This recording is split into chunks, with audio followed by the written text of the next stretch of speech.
Hi friends, welcome to my Jerhab's kitchen. இன்னைக்கு நம்ம பார்க்க போறது தாளிப்பு வடகம் எப்படி செய்யறதுன்னு வாங்க எப்படி செய்யலாம்னு பார்ப்போம்.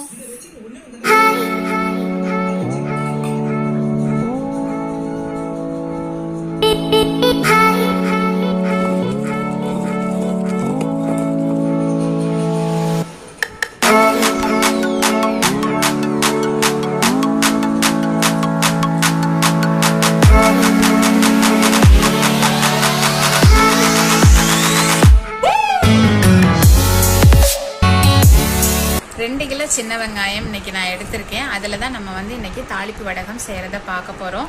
முதல்ல நம்ம என்ன பண்ணோம் அப்படின்னாக்கா இந்த மேலையும் இந்த இருக்குது பார்த்தீங்களா, இதையும் இந்த கீழே உள்ள பகுதியையும் கொஞ்சமாக கட் பண்ணிவிட்டு நம்ம உரித்து எடுத்து வச்சுக்கலாம். இந்த 2 கிலோ வெங்காயத்தையும் இதை நம்ம கழுவக்கூடாது. வெட்டினதுக்கு அப்புறமா சாதாரணமாக ஒரு வெயிட் துணியை போட்டு நல்லா தொடச்சி எடுத்துக்கணும். நான் ஃபுல்லாக எல்லாருமே உரிச்சிட்டு உங்ககிட்ட காமிக்கிறேன்.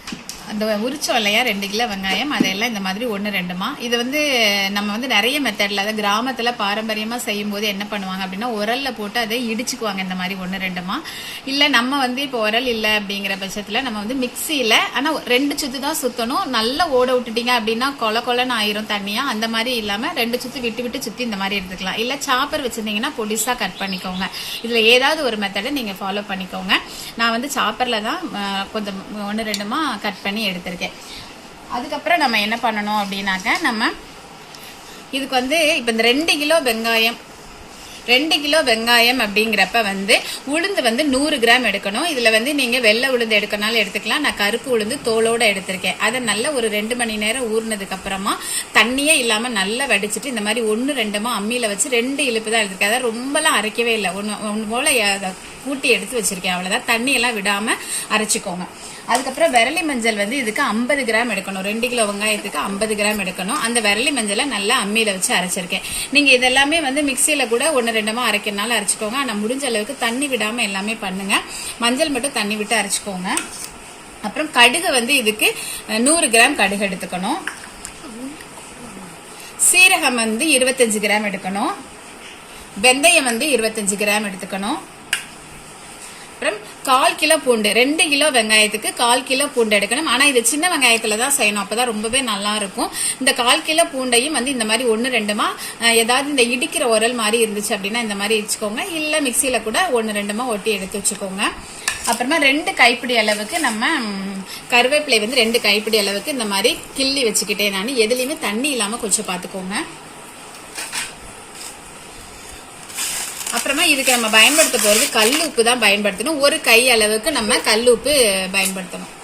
இந்த இதை பொறுத்த வரைக்கும் நம்ம விளக்கெண்ணெய் ஊற்றி தான் செய்யணும். அதுதான் இது 2 வருஷம் 3 வருஷம் 5 வருஷத்துக்கு கூட கெடாம வச்சுக்கலாம். ஆனால் நம்ம 1 இயருக்கு ஒரு தடவை இந்த வெயில் காலத்தில் போடுவோங்கிறதுனால நம்ம இந்த விளக்கெண்ணெய் தான் சேர்க்கணும், வேற எந்த எண்ணெயும் சேர்க்கக்கூடாது. இந்த 2 கிலோவுக்கு நம்ம 1/4 லிட்டர் வரைக்கும் விளக்கெண்ணெய் சேர்த்துக்கலாம். இப்போ நம்ம எல்லா பொருளையும் கலந்துக்குவோம். இந்த வெங்காயத்தோட நம்ம இந்த உளுந்து அரைச்சி வச்சிருக்கோம் இல்லையா, அதை போட்டுக்கலாம். அப்புறம் பூண்டு, அரைச்சி வச்சிருக்கிற விரலி மஞ்சள், வெந்தயம், கடுகு, சீரகம், கருவேப்பிலை. நான் 2 கை அளவுக்கு போடுறேன். நீங்க அதிகமா போடனாலும் போடலாம். எந்த அளவுக்கு நம்ம போடுறோமோ அந்த அளவுக்கு இதுல சுவையும் மனமும் ஜாஸ்தியாவே இருக்கும்.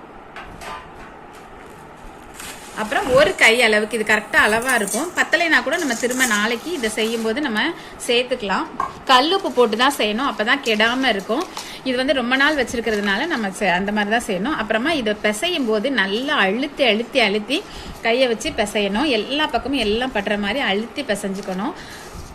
இப்ப நம்ம நல்லா அழுத்தம் கொடுத்து எல்லாம் ஒன்னா சேர்ற அளவுக்கு இந்த மாதிரி பிசைஞ்சு எடுத்து வச்சுக்கிட்டோம். இப்ப நம்ம 2 தாம்பலம் எடுத்துக்கிட்டு அதுல நல்ல எல்லா பக்கமும் படுற மாதிரி வச்சு கொண்டு போய் நல்ல வெயில்ல வச்சு ஒரு நாள் முழுக்க காய வச்சு நம்ம எடுக்க போறோம். அப்பதான் இதுல உள்ள ஈரத்தன்மை எல்லாம் போகும். இந்த மாதிரி நல்லா கலக்கமா இப்படி போட்டுட்டு வெயில்ல கொண்டு வச்சிடணும். நம்ம காலையிலேயே இதை செய்ய ஆரம்பிச்சிடணும். வெயில் வரும்போதே கொண்டு வச்சுட்டீங்க அப்படின்னா நல்ல ஃபுல் டே வெயில்ல வச்சு எடுத்துட்டோம் அப்படின்னா நல்ல இது இந்த இப்போ லைட்டா ஈரம் இருக்கு பாத்தீங்களா, இந்த ஈரம் எல்லாம் காஞ்சு உணர்ந்துரும். அதுக்கப்புறம் நம்ம அடுத்த ப்ராசஸை நம்ம செய்ய ஆரம்பிக்கணும். இது கொஞ்சம் லாங் ப்ராசஸா தெரியும், ஆனாலுமே உங்களுக்கு வருஷ கணக்கா வச்சுக்கலாம். தண்ணி இல்லாமல் செய்ய ஆரம்பிக்கணும். 2-3 நாள் செய்யணும். அதனால தான் நான் இந்த மாதிரி பண்ணுறேன். இப்போ இந்த மாதிரி நல்லா பரத்தி காய வச்சுக்கோங்க. நான் 3 தாம்பலத்தில் இதை எல்லாத்தையுமே பரத்தி வச்சிருக்கேன். நல்ல ஒரு ஃபுல் டே காலையில் 10 மணிக்கு வச்சு ஈவினிங் வெயில் தர வரைக்கும் நீங்கள் வச்சிருந்தீங்க அப்படின்னா இதில் உள்ள ஈரப்பதம் எல்லாமே போய் நல்ல உதிரி உதிரியாக ஆயிரும். அதுக்கப்புறம் நம்ம அடுத்த ப்ராசஸை ஆரம்பிக்கணும். காலையில 10 மணிக்கு காய வச்சோம் இல்லையா, இப்ப பாருங்க 5 மணி ஆயிடுச்சு. நல்ல வெயிலெல்லாம் போயிடுச்சு. இப்ப நான் எடுத்துட்டு வந்துட்டே பாருங்க, ஒட்டாம இருக்குது பாருங்க. நம்ம வைக்கும் போது நல்ல பிசு பிசுன்னு ஒட்டிட்டு இருந்ததுல இப்ப நமக்கு கையில ஒட்டாம இருக்கு. இந்த மாதிரி ஒரு பதம் வந்தோடனே நம்ம எல்லாத்தையும் எடுத்து ஒரு பாத்திரத்துல நம்ம கொட்டிக்கலாம். இப்ப நம்ம ஒரு பாத்திரத்துல தட்டிட்டோம். இப்ப நான் வந்து இந்த 2 கிலோ வெங்காயத்துக்கு வந்து 1/4 லிட்டர் விளக்கெண்ணெய் அப்படின்னு சொல்லியிருந்தேன். இதுல சில பேர் வந்து நல்லெண்ணெய் விட்டும் செய்வாங்க. ஆனா நல்லெண்ணெய் விடும்போது வந்து ரொம்ப நாள் வருஷங்கள் வைக்கும் பொழுது அதுல ஒரு சின்ன லைட்டா ஒரு வாடை வரும் அப்படி சொல்லுவாங்க. அதனால நீங்க வந்து விளக்கெண்ணெய் ஃபுல்லா ஊத்த உங்களுக்கு விருப்பம் இல்லைன்னா நீங்க கடலெண்ணெயும் விளக்கெண்ணையும் கலந்து கூட விட்டுக்கலாம். ஆனா வந்து 1/4 லிட்டர் விடணும். அந்த 1/4 லிட்டர்ல நான் இப்ப வந்து 200 ml தான் வந்து ஃபர்ஸ்ட் விட போறேன். ஒரு 50 வந்து வச்சுக்க போறேன். ஏன்னா ஒரு 3 நாளைக்கு வந்து நம்ம காய வச்சுட்டு திருப்பி வந்து அதை வந்து எடுத்து திரும்ப நம்ம அந்த உருண்டை பிடிச்சு வைக்கணும். அதனால ஒரு 50 மட்டும் நம்ம எடுத்து கொஞ்சமா வச்சுக்கிறோம்.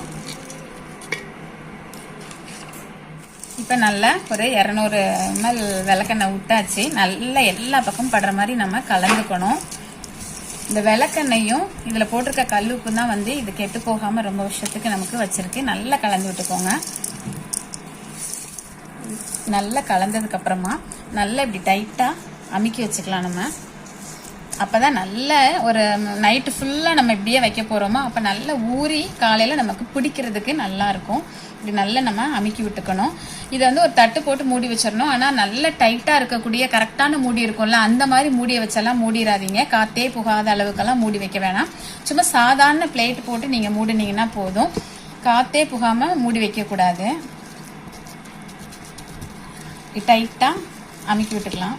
பாருங்க இந்த மாதிரி தான் நம்ம அமுக்கி வச்சிடணும். இப்போ நம்ம ஒரு சாதாரண பிளேட்டை போட்டு மூடிடுறோம். இப்போ நம்ம காலையில எடுத்து பார்க்கலாம். நேற்று நம்ம நைட்டு வந்து விளக்கெண்ணெய் விட்டு நல்லா ஊற வச்சோம் இல்லையா, இப்போ அதை நம்ம ஓப்பன் பண்ணி பார்க்கலாம். பாருங்க இந்த மாதிரி தான் இருக்கும். இது நல்லா வந்து நைட் ஃபுல்லா ஊறி இருக்கிறதுனால பிடிக்கிறதுக்கும் நல்லா வரும். இப்போ நம்ம இதை நமக்கு எந்த அளவு தேவையோ அந்த அளவுக்கு உருண்டை உருட்டி வைக்க போறோம் வெயில்ல.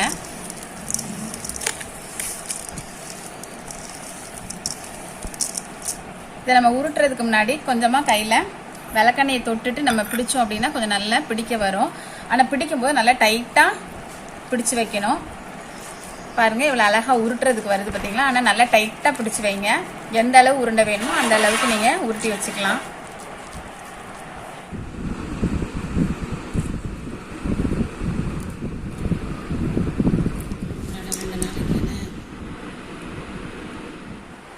பாருங்க இந்த மாதிரி லட்டு மாதிரி இந்த சைஸ்ல நம்ம எல்லாமே பிடிச்சிட்டோம். நல்லா டைட்டா பிடிச்சு வச்சுக்கோங்க. இன்னும் ஒரு 3 நாள் நம்ம டெய்லியுமே காய வச்சுட்டு மறுநாள் எடுத்து அதை நம்ம விளக்கெண்ணெய் தொட்டு இன்னும் டைட்டா பிடிப்போம். அப்படியே ஒரு 3 நாள் 4 நாள் இந்த ப்ராசஸை பண்ணணும். வெயில பொறுத்து நல்ல வெயில் இருந்துச்சு அப்படின்னா ஒரு 3 நாள் பண்ணா போதும். வெயில் கம்மியா இருக்கிற மாதிரி ஃபீல் பண்ணீங்க அப்படின்னா ஒரு 5 நாளாவது இந்த மாதிரி விளக்கெண்ணெய் தொட்டு நல்லா டைட்டா பிடிச்சு வச்சுட்டு அதுக்கப்புறம் நம்ம இதை வந்து 15 நாள் நம்ம காய வைக்க போறோம். இப்ப எனக்கு 2 கிலோ வெங்காயத்துக்கு 40 உருண்டை வரைக்கும் வந்திருக்கு. இப்ப நம்ம கொண்டு போய் இதை வெயில காய வச்சிடலாம். ஒரு நாள் ஃபுல்லா காஞ்சிருச்சு. நம்ம இப்ப மறுநாள் திரும்ப காய வைக்கிறதுக்காக என்ன பண்ணணும் அப்படின்னா கொஞ்சமா விளக்கெண்ணெய் கையில தொட்டுட்டு ஒவ்வொன்றையும் நல்லா திருப்பியும் நம்ம டைட்டா பிடிச்சு வைக்கணும். இதே மாதிரி பிடிச்சு வைக்கணும் டைட்டா. இதே மாதிரி நம்ம 3 நாள் காய வைக்கணும். அப்புறமா எண்ணெயில நல்லா விளக்கெண்ணெயை தொடணும். அப்புறம் நல்லா டைட்டா பிடிச்சு வைக்கணும். இதே மாதிரி 3 நாள் பண்ணிச்சு. அதுக்கப்புறமா நம்ம ஒரு 15 நாளைக்கு காய விட்டுறணும். 15 நாள் காஞ்சப்புறம் உங்ககிட்ட எப்படி இருக்குங்கிறத நம்ம பார்க்கலாம்.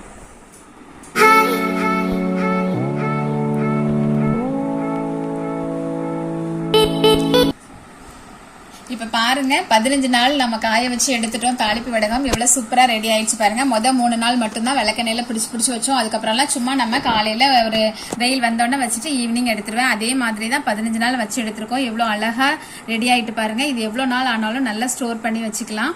நல்ல ஒரு காத்து புகாத டப்பால போட்டு வச்சுக்கோங்க. இதே மாதிரி நீங்க வீட்டில் ட்ரை பண்ணி பாருங்க.